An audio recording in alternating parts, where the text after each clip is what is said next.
मेरा प्रिय खेल हॉकी। खेल कूद से होता है तन मन का संपूर्ण विकास।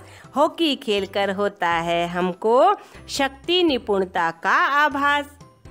मनोरंजन के साधनों में खेल कूद का अपना ही आनंद है। इससे चुस्ती फुर्ती तो बनी ही रहती है। शारीरिक विकास और अच्छे स्वास्थ्य के लिए भी इनका विशेष महत्व होता है। जीवन में खेलों का कितना महत्व है, यह बात किसी से नहीं छुपी है। पढ़ाई के साथ साथ नियमित रूप से खेलों में भाग लेने से स्वास्थ्य भी अच्छा बना रहता है और शरीर में भी फुर्ती बनी रहती है। हमारे देश में सभी प्रकार के खेल खेले जाते हैं। Cricket, hockey, football, tennis, golf, basketball, table tennis, badminton, तैराकी, घुड़सवारी आदि। इसी प्रकार ग्रामीण जीवन में कुश्ती, दौड़, दंगल, गुल्ली डंडा आदि खेलों का अपना महत्व है। प्राय लोग अपनी पसंद के खेल में अधिक रुचि लेते हैं और चाहते हैं कि उसी में विशेषज्ञता प्राप्त कर लें। वे अपने विद्यालय का और अपने देश का नाम ऊंचा करें। यद्यपि मैं फुटबॉल, क्रिकेट तथा हॉकी तीनों ही खेल खेलना पसंद करती हूँ, परंतु मुझे जो खेल सबसे अधिक पसंद है वह है हॉकी। हॉकी एक ऐसा खेल है जो आज विश्व के लगभग सभी देशों में खेला जाता है। यूरोप की खेल प्रतियोगिताओं में नहीं, ओलंपिक खेलों में भी हॉकी को स्थान प्राप्त है। विश्व के देशों में हॉकी का आरंभ कब हुआ, इसका निश्चित अनुमान लगाना कठिन है। प्राय लोग मानते हैं कि इस खेल का आरंभ ईरान से हुआ था। जो भी हो, आधुनिक हॉकी का आरंभ सही अर्थों में उस समय से माना जा सकता है जब 18 जनवरी 1886 को इंग्लैंड में हॉकी संघ की स्थापना हुई और हॉकी खेलने के नियम निर्धारित किए गए। ओलंपिक खेलों में हॉकी का प्रवेश 1908 में हुआ, जब 7 नवंबर 1925 को अखिल भारतीय हॉकी संघ की स्थापना हुई। तब से यह खेल हमारे देश का राष्ट्रीय खेल बन गया। हॉकी के क्षेत्र में विश्व मंच पर 1928 से 1956 तक भारत का एक छत्र प्रभुत्व रहा। लोग भारत को हॉकी के साथ और हॉकी को भारत के साथ जोड़कर देखते थे। इसका श्रेय मेजर ध्यानचंद को जाता है। उनके नेतृत्व में भारत ने हॉकी के खेल में अपना विशेष स्थान बनाए रखा।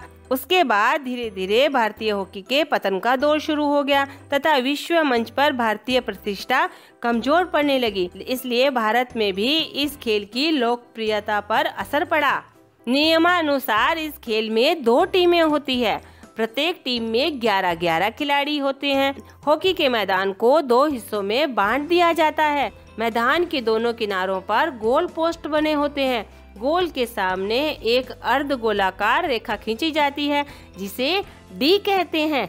डी के अंदर से ही हिट लगाने पर बॉल जब गोल पोस्ट के अंदर चली जाती है तब गोल माना जाता है। जो टीम अधिक गोल करती है वही विजयी होती है। मैदान के बीच में एक रेखा खींची जाती है जिसे सेंट्रल लाइन कहते हैं। इसी सेंट्रल लाइन पर बॉल रखकर खेल शुरू होता है। नियमों के अनुसार हॉकी का खेल 35-35 मिनट की पालियों में खेला जाता है। प्रत्येक टीम में एक गोलकीपर होता है। गोलकीपर का कार्य सबसे महत्व का कार्य है। उसे हर तरह से गोल बचाने के लिए चौकन्ना रहना पड़ता है। वह सिर पर हेलमेट, पैरों में पैड, हाथों में दस्ताने पहनकर हॉकी के लिए एक सजग पहरी सा गोल के पास खड़ा दिखाई देता है। इसके अलावा प्रत्येक टीम में 3 खिलाड़ी सेंटर ऑफ, 2 खिलाड़ी डिफेंस लाइन में और 5 खिलाड़ी सेंटर में फॉरवर्ड के रूप में खेलते हैं। दूसरी टीम पर गोल करने के लिए जो अटैक किया जाता है उसमें फॉरवर्ड खिलाड़ियों की विशेष भूमिका होती है। हॉकी के खेल में रेफरी की विशेष भूमिका होती है। वही इस खेल का निर्णायक होता है। वह सीटी बजाकर किसी भी खिलाड़ी को रोक सकता है। जो खिलाड़ी जानबूझकर नियमों का उल्लंघन करते हैं उन खिलाड़ियों को दंडित किया जाता है। यानी जो खिलाड़ी जानबूझकर किसी को गिराने या गलत ढंग से रोकने का प्रयास करता है उसे रेफरी द्वारा येलो कार्ड, ग्रीन कार्ड तथा रेड कार्ड दिखाए जाते हैं, जिसके अनुसार खिलाड़ी को खेल के मैदान से बाहर किया जा सकता है। हॉकी में यदि कोई खिलाड़ी ऑफ साइड पर चला जाता है या बॉल पैर में लग जाती है या एक निश्चित ऊंचाई से ऊपर उड़ जाती है तो फाउल हो जाता है। फाउल घोषित करने का अधिकार रेफरी को होता है। भारत की हॉकी के गिरने के स्तर के लिए मेरे विचार से सरकार दोषी है। सरकार की ओर से हॉकी खिलाड़ियों के ट्रेनिंग की व्यवस्था की जानी चाहिए तथा नए खिलाड़ियों को प्रोत्साहित किया जाना चाहिए।